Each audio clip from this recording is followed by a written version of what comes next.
Under pressure, most people tend to talk too much. They explain, justify, and argue to be understood, believing that clarity guarantees victory. But this belief is what traps them. In the realm of power, the person who speaks less actually controls more, not because they are passive, but because they compel others to fully reveal themselves before disclosing their own stance. This is the Machiavellian mastery few ever grasp. Silence is not submission, it is surveillance. In the art of debate, the dominant figure isn't the loudest, but the one who says the least, prompting others to do the work for them. Most people enter arguments thinking they must out-argue, out-talk, or outsmart their opponent. Yet the skilled strategist knows, the longer you let someone talk, the more they are likely to overreach, contradict themselves, and expose the truths they want to conceal. That's the first principle in this masterclass. Speak less, but listen as if loading a weapon. You don't nod or rush to answer. You maintain the silence even when it becomes uncomfortable. In that stillness, the other person will start to fill the void. They'll repeat themselves, stray from their main point, and offer explanations you didn't request. The human mind despises emptiness. It craves filling silence with noise. You become the black mirror in the room, reflecting nothing but absorbing everything. While they believe they are convincing you, they are actually handing you every tool needed to quietly dismantle them. The second strategy is far more potent. Ask questions that dismantle rather than defend. Most argue by counterattacking. You said X, here's why you're wrong, or you accuse me of Y, so let me explain. But explanation is a trap. Once you start explaining, you fight on their turf. You react. And reaction is submission. Instead, you pivot. You don't answer their accusations. You ask them to clarify theirs. For example, what makes you say that? Are you sure that's true? What evidence do you base that on? Is that the only way to see this? These calm, straightforward questions don't escalate conflict. They subtly shift the burden of proof. Suddenly, they are the ones justifying, backtracking, scrambling to appear confident when they're not. They expose the weak foundation beneath their argument. You haven't even presented your side yet, but imbalance is already created. They become off balance, emotionally charged, and speak faster. The faster they talk, the more they slip. You don't combat noise with noise, you let noise destroy itself. The third tactic is psychological. Mirror their energy, not their words. This isn't parroting, it's offering calm attention that encourages them to keep revealing themselves. You respond with minimal signals of agreement, a slight nod, a quiet a calm I see. No resistance, no escalation, no interruption, just space and reflection. The longer they perceive no obvious adversary, the more at ease they become, and comfort breeds recklessness. They may begin to insult you, reveal hidden emotional wounds, or push the argument beyond limits, saying things they regret later. Meanwhile, you haven't drawn your weapon. You simply allow them to overextend until their own momentum causes them to falter. This is why silence, when wielded skillfully, is more than just tactical, it's precise and surgical. And when paired with emotional control, it signals dominance. However, this level of restraint depends on mastering the fourth principle.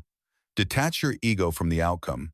Most people argue to win, but the Machiavellian thinker argues to extract not approval, applause, or agreement, but leverage. You don't care if they believe you or understand you. Your focus is on what they inadvertently disclose while trying to convince you they're right. Each word they utter reveals their fears, what they want you to accept, the image they strive to protect, and the feelings they fail to control. Your role isn't to be understood, it's to watch them unravel as they try to decode you. When their argument finally overreaches and fractures, you lean in with one calm, precise sentence to know, a rebuttal or lengthy speech, but a sharp, decisive remark that cuts through the silence they created. For example, interesting, I believe you just proved my point. Or, that's exactly the response I was waiting for. Or, so, you admit this all stems from your insecurity. Or, thanks, I was curious how far you'd go to dodge the truth. No yelling, no dramatics. Just steady, focused precision, delivering a blow they never anticipated in a battle they thought they were winning. Once that moment lands, the dynamic changes permanently. You've demonstrated that overpowering them isn't necessary. You only need to let them talk long enough to undo themselves. The loudest person rarely triumphs. The one who decides when to speak, how much to say, and sets the price for their silence, that's the person everyone watches, remembers, and never challenges again. When you grasp that silence is a form of pressure, everything about your approach to conflict transforms. You stop rushing to explain. You stop feeling compelled to justify your intentions. You no longer treat arguments as verbal battles to win. Instead, you understand that speaking less grants more influence. Why? Because people don't simply listen to your words, they gauge your self-control. They sense it when you pause. They notice when you remain unfazed by accusations. They watch silently as you let them ramble, and, in that watching, doubt creeps in. This is where true psychological power begins, not by controlling the conversation, but by crafting a subtle mental imbalance that never looks deliberate. You let them spill their truths. You don't interrupt. You don't react. You hand them rope. And as they fling it wildly, trying to drag you into their frame, provoke an emotional response, or lure you into a loud defense, they end up entangling themselves in contradictions. This introduces the next silent strategy. Let them hit their emotional peak before you respond. It's a familiar pattern. They start composed, present their viewpoint, and anticipate pushback. When none comes, they double down. Their volume rises, their reasoning weakens, and their self-control starts to break. Why? Because the absence of resistance triggers internal panic. Most people are so conditioned to conflict that when it's missing, they feel adrift. They start projecting, imagining how their words are being perceived. They interpret your silence as judgmental, worse, authority. And that imagined power does more damage than 1,000 rebuttals. You're not merely silent, you're making them confront their own fears, that you've already decoded them, that you're waiting for the right moment, that they're already losing. Now, they're no longer battling you, they're battling the dread of what they believe you're thinking. This is the essence of Machiavellian presence: calm, deliberate, and unsettling. Then comes the critical moment. They've exhausted themselves emotionally, launched every attack, and you remain unreadable. That's when you speak. But you don't meet their intensity. You respond in a slow, low, detached tone, as if you're commenting on something insignificant from a distance. This tonal mismatch creates psychological tension. They're running on adrenaline, and you're composed. They're unraveling. You remain grounded. That contrast makes one truth clear: you're in control. Even if their points made logical sense, it doesn't matter, because arguments aren't really about truth, they're about frame. And the frame now belongs to the one who maintained composure while the other fell apart. But here's where most people fail. They finally break their silence and then keep talking. Don't, after your statement, stop. Don't clarify, don't soften the blow, don't provide an exit. Let the silence return. Let the statement hang. Let them feel it fully. This does two things. It forces them to respond under your terms, making them reactive, and reaction is always weaker. It also cements your presence. You're no longer a participant in the dispute. You're a mirror, not reflecting emotion, but revealing it. That's the psychology of silent dominance. The more they talk, the more agitated they become. The more you listen, the more poised you appear. And that gap becomes intolerable. Eventually, one of three things will happen. They retreat and try to reverse course, they escalate and damage their credibility, or they go quiet, uncertain how to continue. Each outcome is a win for you. And you didn't win by out-arguing, you won by never stepping into their game at all. Which leads us to the next tactic. Turn their own words against them to end the argument. When you finally speak, make it precise. You're not introducing fresh information, you're using theirs. For instance, just a moment ago, you said you weren't upset. Then why are you raising your voice? Or, Earlier you said it wasn't personal, but you've now brought up my character 3 times. Or, you said you wanted clarity, yet you've interrupted me every time I tried to respond. You're not engaging in a fight, you're holding up a mirror. And when someone is forced to face their contradictions not through accusation, but through replay, they start losing ground quickly. They can't say you're misrepresenting anything. They can't claim you misunderstood, they said it. Now they're forced to explain it to themselves. And that's a battle they're unprepared to win. Meanwhile, you stay steady, silent, grounded, and unwavering. This is the Machiavellian principle of dominance through absence. Let them believe they're in control. Let them keep talking. Let them bury themselves beneath their own dialogue. Because the one who speaks the least appears the least vulnerable. And the one who appears least vulnerable earns the most respect even if no one can articulate why. Not for what they said, but for what they never had to say. There's always a moment in heated exchanges when the energy shifts, when even the most reactive, loud, emotionally charged individual realizes they're the only one making noise. That realization leads to discomfort, followed by confusion, then self-doubt. That's the impact of silence pushed to its limit. You don't engage the chaos, you starve it.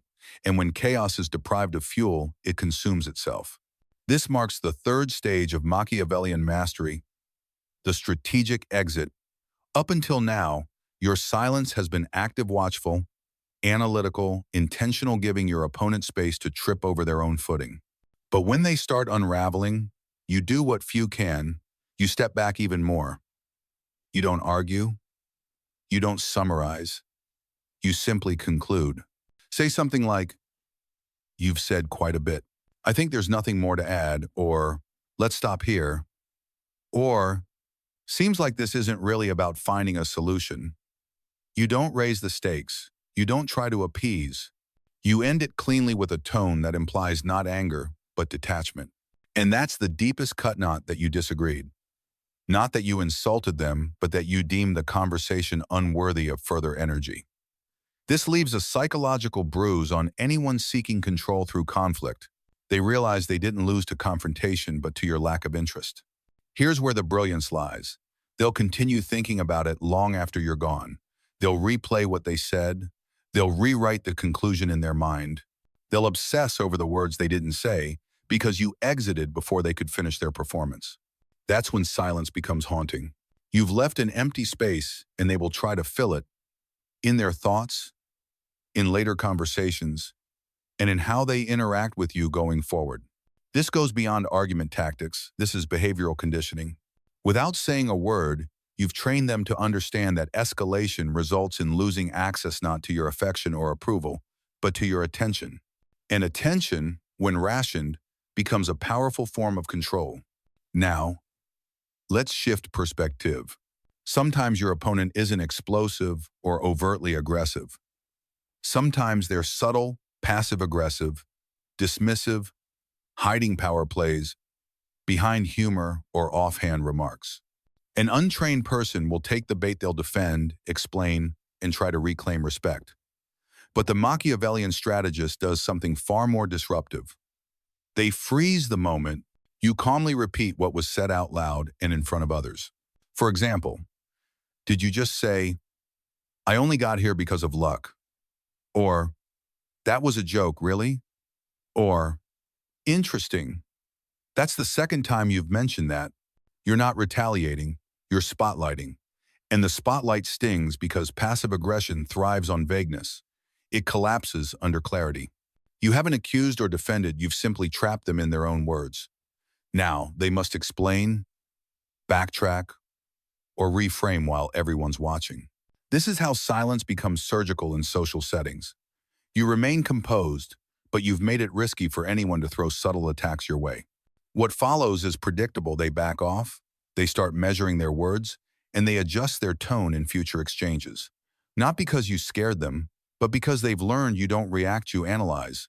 And no one wants to be publicly analyzed. Here's where true control is unlocked. The next time conflict arises, you don't just engage, you reset the power dynamic. Every encounter becomes a chance to reinforce your silence as authority, to teach others how to treat you. But this only works if you treat each exchange like a strategic arena. You never walk in unprepared. You don't respond impulsively. You observe, reflect, and withhold. Because the point isn't to win this argument, it's to make sure you never have to argue again. When people realize that arguing with you doesn't spark chaos, but invites discomfort, surgical clarity, and no emotional reward, they stop engaging. They approach you differently, more filtered, more careful, more respectful. Not because you demanded it, but because your silence taught them. That's the hallmark of high-level Machiavellian power. You win without ever looking like you're trying. You say so little they can't stop wondering what's going on in your mind. You let them believe they're in charge, while gradually reclaiming control through well-placed silence. You allow them to unravel and then leave them tangled in their own. Because when executed correctly, the argument ends without you raising your voice, exposing your vulnerabilities, or entering their frame. They fought you, you merely observed. And somehow, you still came out ahead. There is one final tier to this Machiavellian method, the point where true strategists separate from amateurs. While anyone can remain silent, anyone can learn to pause, to observe, to watch someone unravel. The true expert wields silence, not simply to win debates, but to permanently alter the entire playing field. And to achieve that, you must grasp the final principle. Once the argument ends, never explain yourself. Let the consequences speak for you. This is where most people break form. They hold their composure in the moment, but afterward, driven by guilt, anxiety, or pressure, they reach out. They clarify. They soften their stance. They try to smooth things over. But the moment you explain your silence after it has already delivered its impact, you weaken it. You surrender the authority you had gained. Worse yet, you signal that your calm control was a temporary act, not your natural state. Machiavellian silence isn't a tactic, it's a reputation. It's what people murmur when you're not around. It's the reason they hesitate to confront you again. It's what causes them to doubt themselves before ever challenging you verbally again. Your goal isn't to win one debate, it's to make others feel that debating you is never worth the effort. Because your silence isn't neutral, it's predictive. Over time, they associate your quiet with certainty. You'll hear things like, if he goes silent, it's already decided. Or, she never argues, lets people ruin their own case. Or, by the time I figured it out, he'd already won. Huh. That's how true dominance works, not through spectacle, but through repetition. Let's get even more tactical. From now on, approach every disagreement with its future memory in mind. You want people to recall. You never got emotional, never chased approval, never felt the need to prove anything, and most importantly, never let their fire drag you into the flames. You stood back and let them burn out while you remained untouched. You become the psychological mirror undistorted. They see themselves reflected in you, and if they're unstable, that reflection unsettles them. That discomfort becomes self-regulation, not because you corrected them, but because you made confrontation with you feel too risky. Now take it even further. Let others carry your presence for you. When you maintain your composure consistently, when you win conflicts without a single raised word, when you leave without a drop of emotional fallout, people talk. They say, he didn't even flinch, or she just gave him a look and he backed down, or he asked one question and the whole room shifted. You don't build a legend, you build lore. You become something mythic in the minds of others, not by force, but by quiet mastery. And the best part? You didn't need to be cunning. You didn't manipulate anyone. You just knew how to wait longer than they could endure silence. That's how you win a room without saying much. That's how you earn authority without seeking it. That's how you shape how others see you without exerting pressure. Because true power doesn't look like control, it looks like not needing to be understood at all. From this moment on, when others attempt to provoke, you let them speak. When they try to steer the conversation, distort your intentions, question your calm presence, let them keep talking. Because the more they say, the more they reveal. And the less you say, the more enigmatic, untouchable, and unforgettable you become. The argument might end, but the silence you left behind continues to resonate. And in that echo, one message will ring louder than anything you could have said.